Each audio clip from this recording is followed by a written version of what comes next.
ओम नमो नारायणाय।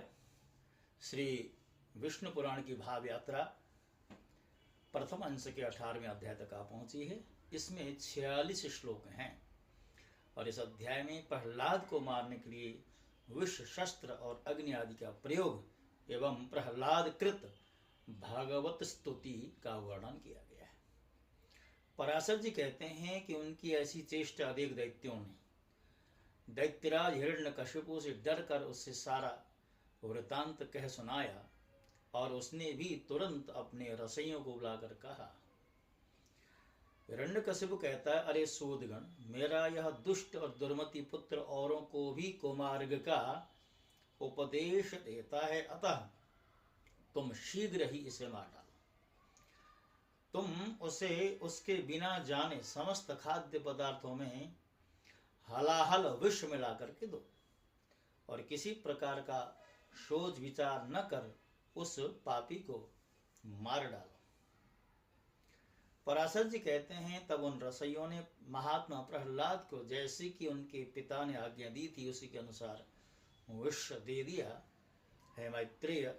तब वे उस घोर हलाहल विष को भगवान नाम के उच्चारण से अभिमंत्रित कर अन्न के साथ खा गए तथा भगवान नाम के प्रभाव से निस्तेज हुए उस विष को खाकर उसे बिना किसी विकार के पचाकर स्वस्थ चित्त से स्थित रहे। उस महान विष को पचा हुआ देख रसोइयों ने भय से व्याकुल हो हिरण्यकशिपु के पास जा उसे प्रणाम करके कहा। सूदगण बोले, हे दैत्यराज, हमने आपकी आज्ञा से अत्यंत तीक्ष्ण विष दिया था, तथापि आपके पुत्र प्रहलाद ने उसे अन्न के साथ पचा लिया। हिरण्यकशिपु कहता है, हे पुरोहित गण, शीघ्रता करो, उसे नष्ट करने के लिए अब कृत्य उत्पन्न करो और देरी न करो। पराशर जी बोले, तब पुरोहितों ने अति विनीत प्रहलाद से उसके पास जाकर शांतिपूर्वक कहा। पुरोहित बोले, हे आयुष्मान, तुम त्रिलोकी में विख्यात ब्रह्मा जी के कुल में उत्पन्न हुए हो और दैत्यराज हिरण्यकशिपु के पुत्र हो। तुम्हें देवता, अनंत अथवा किसी से क्या प्रयोजन है? तुम्हारे पिता तुम्हारे तथा संपूर्ण लोकों के आश्रय हैं और तुम भी ऐसे ही होगे। इसलिए तुम यह विपक्षी की स्तुति करना छोड़ दो। तुम्हारे पिता सब प्रकार प्रशंसनीय हैं, वे ही समस्त गुरुओं में परम गुरु हैं। प्रहलाद जी कहते हैं, महाभागण, यह ठीक ही है। इस संपूर्ण त्रिलोकी में भगवान मरीचि का यह महान कुल अवश्य ही प्रशंसनीय है, इसमें कोई कुछ भी अन्यथा नहीं कह सकता। और मेरे पिताजी भी संपूर्ण जगत में बहुत बड़े पराक्रमी हैं, यह मैं जानता हूँ। यह बात भी बिल्कुल ठीक है, अन्यथा नहीं। और आपने जो कहा कि समस्त गुरुओं में पिता ही परम गुरु है, इसमें भी मुझे लेश मात्र संदेह नहीं। पिताजी परम गुरु हैं और प्रयत्न पूर्वक पूजनीय, इसमें कोई संदेह नहीं। और मेरे चित्त में भी यही विचार स्थित है कि मैं उनका कोई अपराध नहीं करूँगा। किंतु आपने जो यह कहा कि तुझे अनंत से क्या प्रयोजन, सो ऐसी बात को भला कौन न्यायोचित कह सकता है? आपका यह कथन किसी भी तरह ठीक नहीं है। ऐसा कहकर वे उनका गौरव रखने के लिए चुप हो गए और फिर हंसकर कहने लगे, तुझे अनंत से क्या प्रयोजन है, इस विचार को धन्यवाद है। हे मेरे गुरुगण, आप कहते हैं कि तुझे अनंत से क्या प्रयोजन है, धन्यवाद है आपके इस विचार को। अच्छा, यदि आपको बुरा न लगे तो मुझे अनंत से जो प्रयोजन है सो सुनिए। धर्म, अर्थ, काम और मोक्ष, ये 4 पुरुषार्थ कहे जाते हैं और ये चारों ही जिनसे प्रसिद्ध होते हैं, जिनसे सिद्ध होते हैं, उनसे क्या प्रयोजन? आपके इस कथन को क्या कहा जाए? उन अनंत से ही दक्ष और मरीचि आदि तथा अन्यान्य ऋषिश्वरों को धर्म, किन्हीं अन्य मुनीश्वरों को अर्थ एवं अन्य किन्हीं को काम की प्राप्ति हुई है। किन्हीं अन्य महापुरुषों ने ज्ञान, ध्यान और समाधि के द्वारा उन्हीं के तत्व को जानकर मोक्ष पद प्राप्त किया है। अतः संपत्ति, ऐश्वर्य, महात्म्य, ज्ञान, संतति और कर्म तथा मोक्ष, इन सबकी एकमात्र मूल श्री हरि की आराधना ही उपार्जनीय है। हे द्विजगण, इस प्रकार जिनसे अर्थ, धर्म, काम और मोक्ष ये चारों ही फल प्राप्त होते हैं, उनके लिए भी आप ऐसा क्यों कहते हैं कि आनंद से तुझे क्या प्रयोजन है और बहुत कहने से क्या लाभ? आप लोग तो मेरे गुरु हैं, उचित अनुचित सभी कुछ कह सकते हैं और मुझे तो विचार भी बहुत ही कम है। इस विषय में अधिक क्या कहा जाए? मेरे विचार से तो सबके अंतःकरण में स्थित एकमात्र वे ही संसार के स्वामी तथा उसके रचयिता, पालक और संहारक हैं। वे ही भोक्ता और भोज्य तथा वे ही एकमात्र जगदीश्वर हैं। हे गुरुगण, मैंने बाल्य भाव से यदि कुछ अनुचित कहा है तो आप क्षमा करें। पुरोहित बोले, अरे बालक, हमने तो यह समझ करके कि तू फिर ऐसी बात न कहेगा तुझे अग्नि में जलने से बचाया है। हम यह नहीं जानते थे कि तू ऐसा बुद्धिहीन है। रे दुर्मते, यदि तू हमारे कहने से अपने इस मोहमय आग्रह को नहीं छोड़ेगा तो हम तुझे नष्ट करने के कृत्या उत्पन्न करेंगे।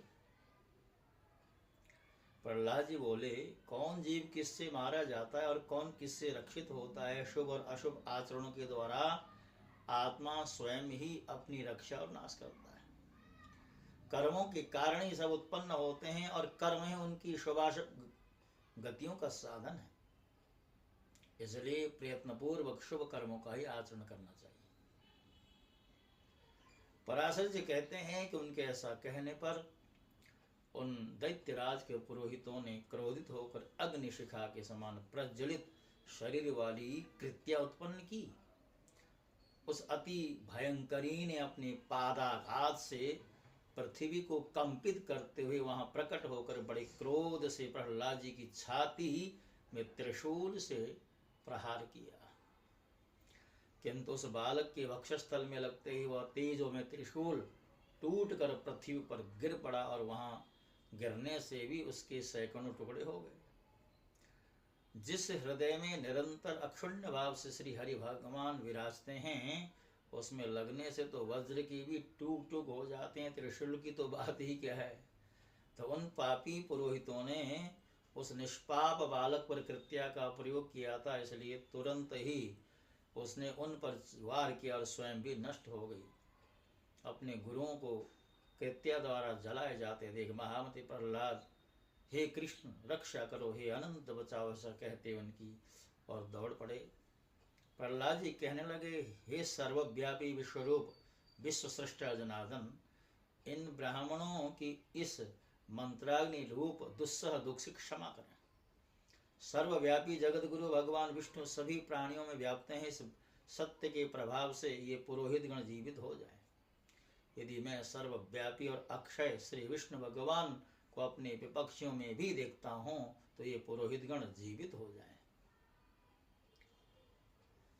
जो लोग मुझे मारने के लिए आए, जिन्होंने मुझे विष दिया, जिन्होंने आग में जलाया, जिन्होंने दिग्गजों से पीड़ित कराया और जिन्होंने सर्पों से डसाया, उन सबके प्रति यदि मैं समान मित्र भाव से रहा हूं और मेरी कभी पाप बुद्धि नहीं हुई तो उस सत्य के प्रभाव से पुरोहित, जो दैत्यों के पुरोहित हैं, जीवित हो उठे।